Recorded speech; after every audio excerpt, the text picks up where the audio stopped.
Dios les bendiga a todos. Aquí estamos una vez más para la gloria de nuestro Señor Jesucristo, trayendo un nuevo mensaje, el cual hemos titulado en esta ocasión El Evangelio, la Ley y la Gracia. Vivimos tiempos peligrosos y debido a ello traemos este mensaje para dar luz en cuanto al tema de la gracia. Para comenzar, leeremos primero el texto en 2 de Timoteo, capítulo 4, del verso 1 al verso 5. Dice de la siguiente manera: Te encarezco delante de Dios y del Señor Jesucristo, que juzgará a los vivos y a los muertos en su manifestación y en su reino, que prediques la palabra, que instes a tiempo y fuera de tiempo. Redarguye, reprende, exhorta con toda paciencia y doctrina. Porque vendrán tiempos peligrosos cuando no sufrirán la sana doctrina, sino que teniendo comezón de oír, se amontonarán maestros conforme a sus propias concupiscencias, y apartarán de la verdad el oído y se volverán a las fábulas. Pero tú sé sobrio en todo, soporta las aflicciones, haz obra de evangelista y cumple tu ministerio. Seguidamente vamos a leer Judas capítulo 1, verso 3 y 4.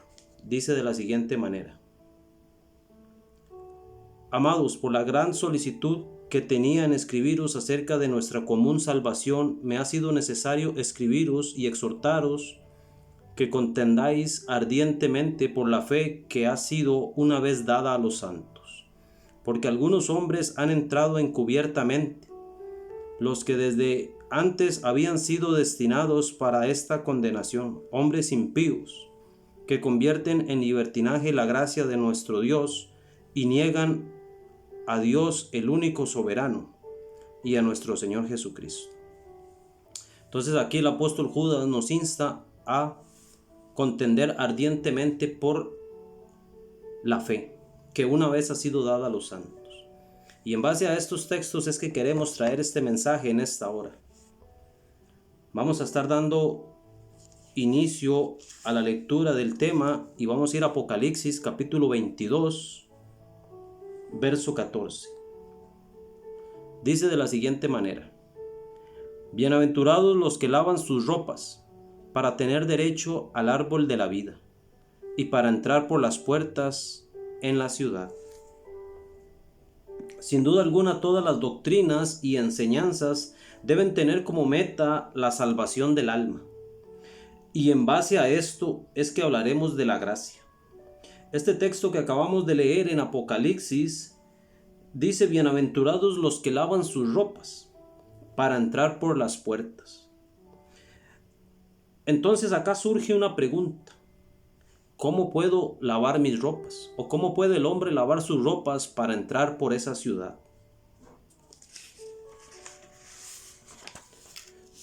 Y en este punto exacto es donde nacen las interpretaciones y de ahí las sectas y creencias e incluso las religiones,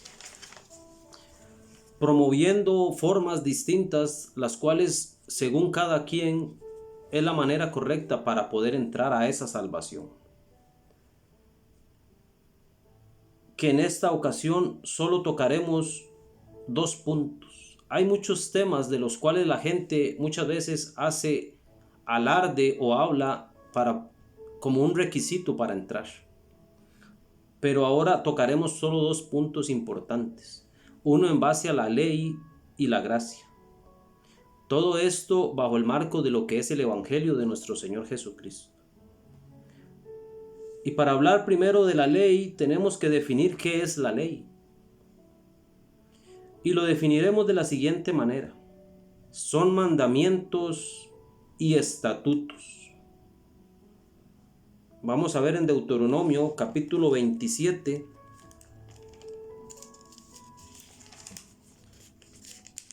verso 10.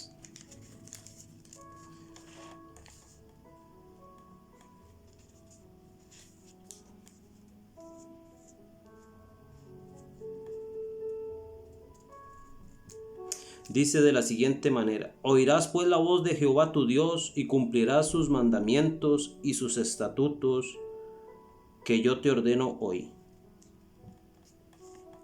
Entonces vemos que la ley son los mandamientos y estatutos de Dios.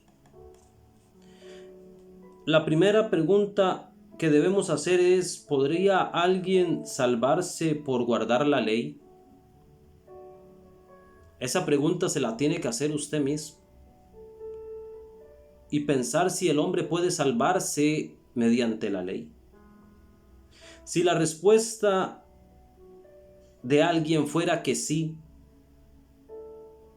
entonces surgirá una segunda pregunta. ¿Puede alguien acaso cumplir toda la ley? Ya que quien quebranta un solo mandamiento es culpable de toda la ley. Eso lo dice Santiago, capítulo 2, verso 10.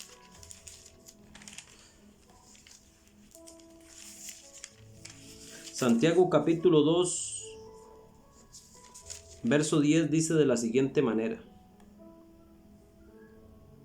porque cualquiera que guardare toda la ley, pero ofendiere en un punto, se hace culpable de todos.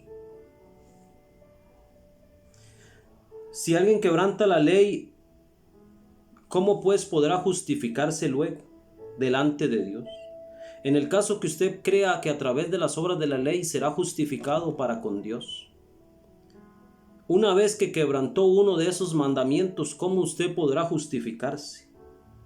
Pues la única manera de justificarnos delante de Dios lo dice en el libro de Hebreos, capítulo 9 y el verso 22, que dice: y casi todo es purificado según la ley con sangre, y sin derramamiento de sangre no se hace remisión. De ahí en adelante podemos leer que Cristo fue el sacrificio perfecto.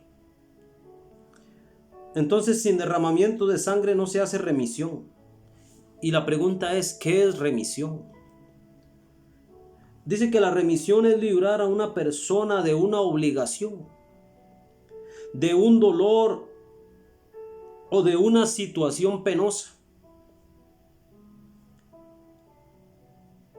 Por ejemplo, el pecado. También existe otra forma de remisión que quiere decir cuando se liberta o se saca a alguien de la esclavitud. Y por eso Jesucristo dice que el que practica el pecado, esclavo es del pecado. Entonces, ¿cómo puede alguien justificarse mediante la ley?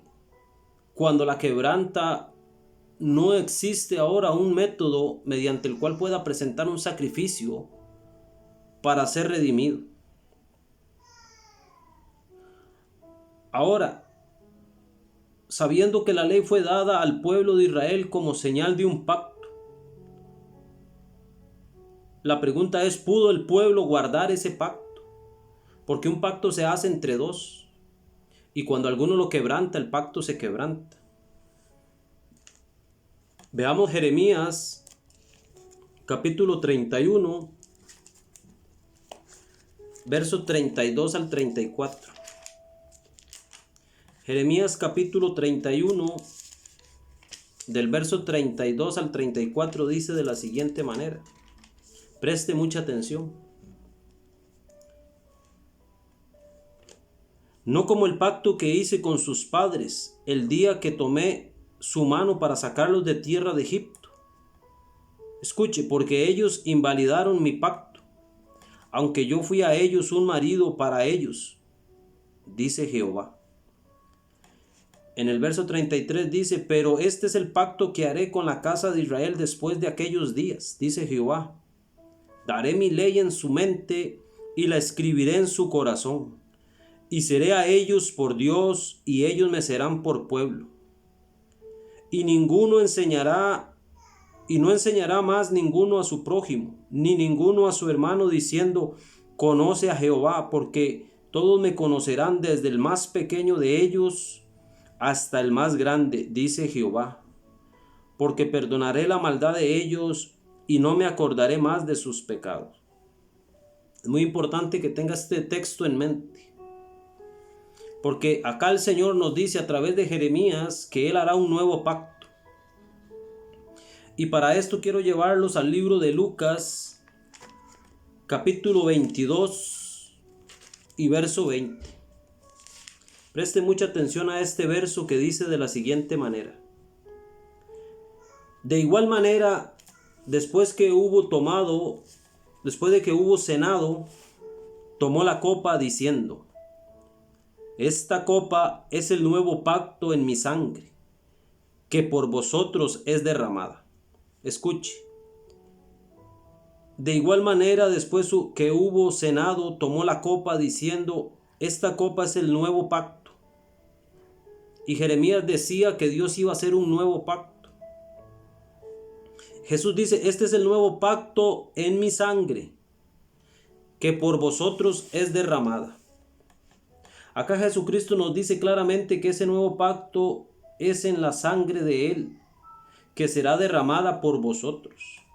Recordemos que dice que sin derramamiento de sangre no hay remisión. Ahora Dios nos da un nuevo pacto, el cual nos da entrada a la santa ciudad. Vamos a ver Apocalipsis nuevamente, capítulo 7 y verso 14. Dice de la siguiente manera: yo le dije: Señor, tú lo sabes. Y él me dijo: estos son los que han salido de la gran tribulación y han lavado sus ropas y las han emblanquecido en la sangre del Cordero. Entonces vemos que estos son los que dice han emblanquecido sus ropas en la sangre del Cordero. Entonces preguntábamos en Apocalipsis, en el verso 14 decía: bienaventurados los que lavan sus ropas para tener derecho al árbol de la vida y entrar por las puertas de la ciudad. Y acá nos dice que los que han lavado sus ropas las han hecho en la sangre del Cordero. Cuán importante es ese nuevo pacto para el creyente. Podríamos decir en síntesis que esto es el Evangelio. En estos textos nos dice que no es a través de las obras de la ley que el hombre pueda entrar o tener derecho al árbol de la vida, sino que ellos tienen derecho por lavar sus ropas en la sangre del Cordero. Y acá es donde surgen las preguntas que algunos dirán: entonces no hay que hacer obras para recibir la salvación. La respuesta es la que trataremos en este momento. Lo primero que diremos es que las obras de justicia del creyente no son para salvación, sino como el resultado de ella misma. En otras palabras, las obras de justicia que el hombre hace una vez que ha recibido la salvación, el nuevo nacimiento, no son para que sea salvo, sino como resultado de esa salvación. Vamos a ver esto en Efesios capítulo 2, verso 10. Efesios capítulo 2, verso 10 dice: porque somos hechura suya, creados en Cristo Jesús para buenas obras, las cuales Dios preparó de antemano para que anduviésemos en ellas. Entonces vemos que somos hechura de Dios, creados en Cristo Jesús para buenas obras. No que vamos a hacer buenas obras para ser hechos nuevos en Dios, sino que ya Dios nos creó para ellas. Estas son preparadas por Dios, pero tenemos que dejar claro que al hombre le es imposible salvarse a sí mismo. Eso es lo que nos está diciendo la palabra. Vamos a ver Mateo capítulo 19, verso 25 y 26, que dice de la siguiente manera: sus discípulos oyendo esto se asombraron en gran manera diciendo: ¿quién pues podrá ser salvo? Hay una pregunta que los discípulos hacían: ¿quién pues podrá ser salvo? Y mirándolo Jesús les dijo: para los hombres esto es imposible. Para los hombres esto es imposible, mas para Dios todo es posible. Ahora iremos al libro de Gálatas, capítulo 2 y el verso 16. Gálatas capítulo 2, verso 16 dice de la siguiente manera. Preste mucha atención a este verso. Sabiendo que el hombre no es justificado por las obras de la ley. Oiga, sabiendo que el hombre no es justificado por las obras de la ley, sino por la fe de Jesucristo. Nosotros también hemos creído en Jesucristo, hablando el apóstol, para ser justificados por la fe de Cristo y no por las obras de la ley. Por cuanto por las obras de la ley, dice, nadie será justificado. Entonces nadie será justificado por las obras de la ley.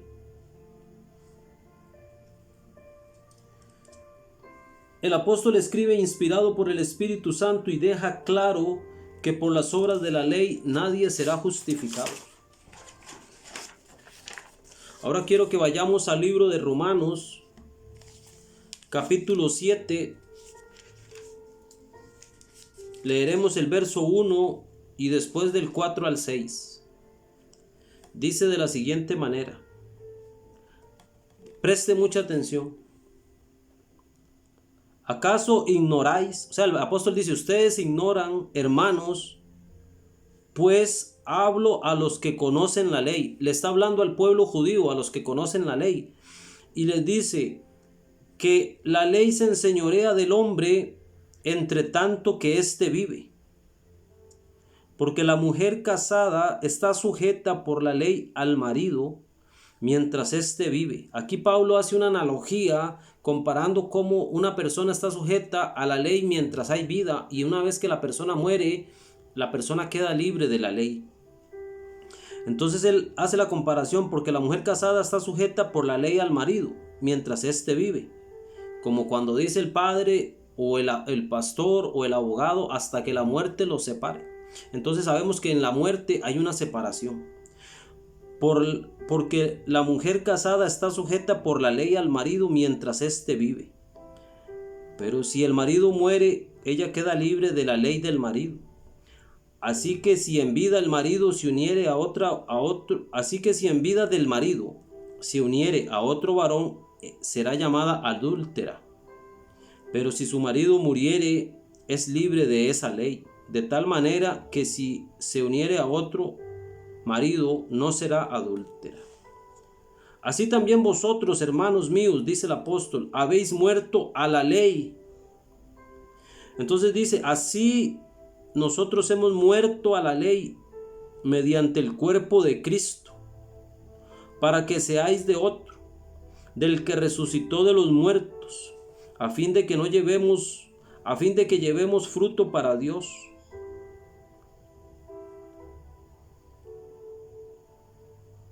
Porque mientras estábamos en la carne, las pasiones pecaminosas que eran por la ley obraban en nuestros miembros llevando fruto para muerte. Pero ahora estamos libres de la ley por haber muerto por aquella que estábamos sujetos. Dice, pero ahora estamos libres de la ley por haber muerto para aquella en que estábamos sujetos, de modo que sirvamos bajo el régimen del nuevo espíritu y no bajo el régimen viejo de la letra. Entonces dice que la ley se enseñorea del hombre entre tanto que éste vive. ¿Qué significa esto? En palabras sencillas, dice que si un hombre muere, ya no está bajo la ley, pues murió. Y vamos a dar un ejemplo, digamos, de algo cotidiano. Hablemos de cualquier país del mundo. Que dicten una ley y diga que todo hombre tiene que servir en el ejército. ¿Cómo podría alguien que murió y está enterrado cumplir esta ley, ya que la ley no rige para él? ¿O usted se imagina que alguien va a ir a sacar a ese hombre del sepulcro y decirle, usted tiene que cumplir esta ley? Así igualmente la ley, nosotros somos muertos para ella, pues nuestro juicio y nuestra sentencia fue llevada en la cruz de Cristo. Así es importante que el creyente entienda que cuando Cristo murió en la cruz, nosotros morimos juntamente con Él. Nuestra culpa y pecados fueron saldados ahí, dice el texto. Pero ahora estamos libres de la ley por haber muerto para ella. Ahora vamos a ir ahí mismo al libro de Romanos en el capítulo 3, verso 21 al 25. Dice: la justicia que es por medio de la fe. Pero ahora, aparte de la ley, se ha manifestado la justicia de Dios. Dice aparte de la ley, no dice junto con la ley, sino aparte de la ley. Se ha manifestado la justicia de Dios, testificada por la ley y por los profetas. La justicia de Dios por medio de la fe en Jesucristo, para todos los que creen en Él. Dice, porque no hay diferencia, por cuanto todos pecaron y están destituidos de la gloria de Dios, siendo justificados gratuitamente por su gracia, mediante la redención que es en Cristo Jesús, a quien Dios puso como propiciación por medio de la fe en su sangre, para manifestar su justicia, no la justicia nuestra, la justicia de Dios, a causa de haber pasado por alto en su paciencia los pecados pasados.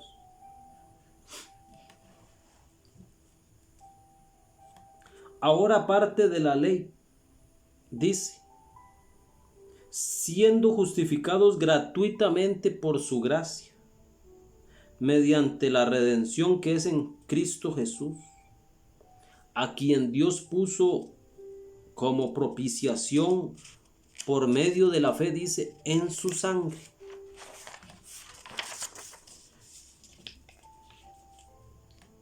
Estos textos son sumamente importantes porque hay mucha gente que se basa en los rudimentos de la ley para justificarse a sí mismo delante de Dios y no entiende que Dios proveyó un medio de salvación y que cuál es este medio el cual debe proclamar: el Evangelio. Vamos a ir a 1 Corintios capítulo 2, verso 1 y 2, que dice: así que, hermanos, cuando fui a vosotros, dice el apóstol, para anunciaros el testimonio de Dios, no fui con excelencia de palabras o de sabiduría, pues me propuse no saber entre vosotros cosa alguna, sino a Jesucristo y a este crucificado. Este es el tema central del cristianismo para la salvación del alma. Pablo, siendo fariseo y docto en la ley, su mensaje central era Cristo y a este crucificado, hablando de esos méritos, no de los propios que el hombre busca mediante la ley. En el capítulo mismo ahí de Corintios 1:23 dice: pero nosotros predicamos a Cristo crucificado, para los judíos ciertamente tropezadero y para los gentiles locura. Vemos que el mensaje del apóstol era la crucifixión de nuestro Señor Jesucristo.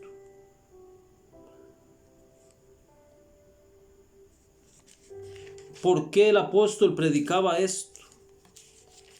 Porque cuando habla de la crucifixión de nuestro Señor Jesucristo, lo que está diciendo es que el hombre es incapaz de hacer lo bueno por sí mismo. Ese es el mensaje del Evangelio, que Dios perdona gratuitamente al ser humano por la fe en la obra que Dios proveyó para él. Vamos a ir al libro de Gálatas nuevamente, capítulo 2,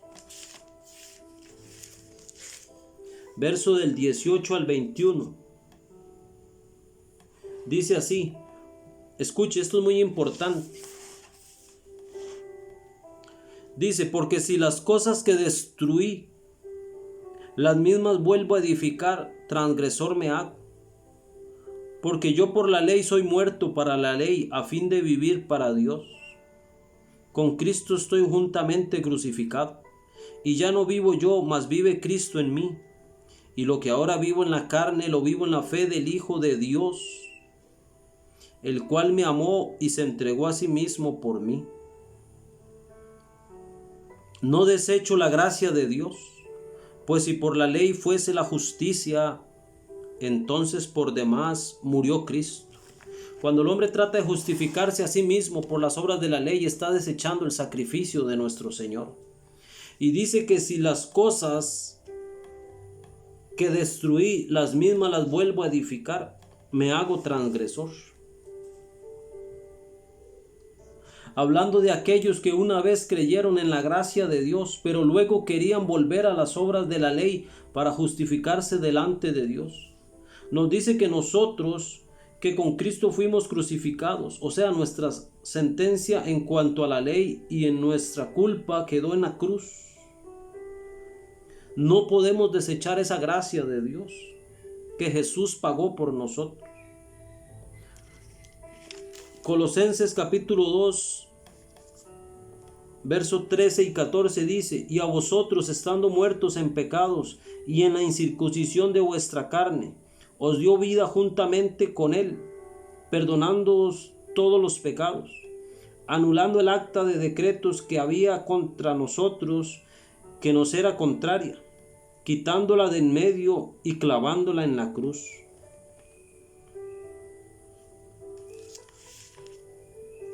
Ahora vamos a ir brevemente nuevamente al libro de Romanos, capítulo 3, verso 30. Dice: porque Dios es uno y Él justificará por la fe a los de la circuncisión y por medio de la fe a los de la incircuncisión. Por fe Dios justifica tanto a los de la circuncisión como a los de la incircuncisión. Cuán importante es este mensaje. Cuán importante es llevar a las personas al conocimiento de Jesucristo, que se entregó por nosotros.